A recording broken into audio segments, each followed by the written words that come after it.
સામાન્ય રીતે તહેવાર અને લગ્નસરાની સિઝનમાં ખરીદીનો માહોલ જોવા મળતો હોય છે. આ સમય દરમિયાન બજારમાં ખરીદી માટે લોકોની ભીડ જોવા મળતી હોય છે. હવે તો લગ્નસરાની સિઝન પૂર્વે કમૂર્તામાં પણ ખરીદીનો માહોલ જોવા મળી રહ્યો છે. પોરબંદરની બજારમાં લગ્નસરાની સિઝન પૂર્વે ખરીદીનો માહોલ જોવા મળી રહ્યો છે. જે પરિવારમાં લગ્ન છે તે સોનાના ઘરેણાં ઉપરાંત વસ્ત્રોની ખરીદી કરી રહ્યા છે. આપણે તે જન્માષ્ટમી, નવરાત્રિ અને દિવાળી સહિતના તહેવારમાં લોકો ખરીદી કરતા હોય છે.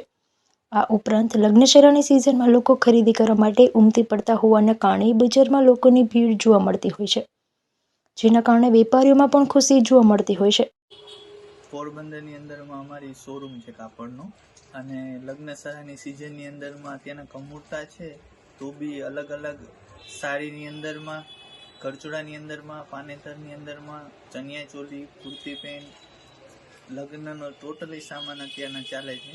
અને ખાસ કરીને અત્યારે લગ્નના જ કસ્ટમર્સ બધા જોવા મળે છે, એટલે શું છે કે નિરાતે લોકો એમની પસંદગીની વસ્તુઓ બધી લઈ શકે.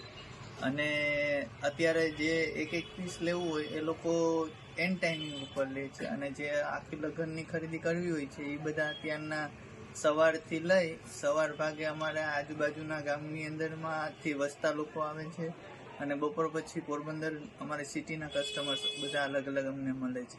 જેથી કરીને પોરબંદરની અંદરમાં આજ વખતે છેલ્લા 2 વર્ષ કરતાં થોડું સારું પ્રવૃત્તિ વધી છે, અને કસ્ટમર્સ પણ નવા બધાને મળતા રહે છે.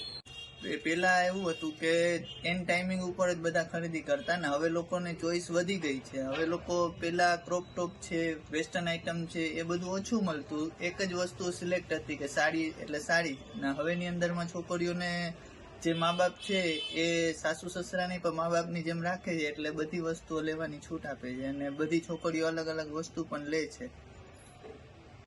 એક સમય હતો કે લગ્નસરાની સિઝનમાં પ્રસંગોની ખરીદી કમૂરતામાં કરતા નહીં, પરંતુ આજના સમયમાં લોકો શુભ પ્રસંગો માટેની ખરીદી કમૂરતામાં પણ કરે છે.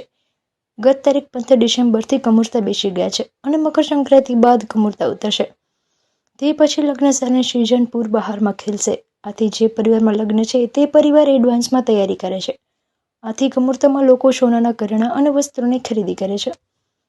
પોરબંદરના સાડીના વેપારી લખનભાઈના જણાવ્યા અનુસાર તેઓ વર્ષોથી સાડીનો શોરૂમ ચલાવે છે. એક સમય હતો કે કમૂરતામાં ખરીદીનો માહોલ જોવા મળતો ન હતો, પરંતુ છેલ્લા 2-3 વર્ષથી કમૂરતામાં પણ લોકો ખરીદી કરે છે, કારણ કે આ સમયગાળો એવો છે કે આ દરમિયાન સામાન્ય ગ્રાહકો ખરીદી કરતા નથી. તો બીજી તરફ જે પરિવારમાં દીકરીના લગ્ન છે તે પરિવારજનો સારી નવરાશ સમયે વેપારીને ત્યાંથી તેમની પસંદગીના સોનાના ઘરેણાં અને વસ્ત્રો સરળતાથી પૂર્વક અને નિરાંતથી પસંદગી કરી શકે છે.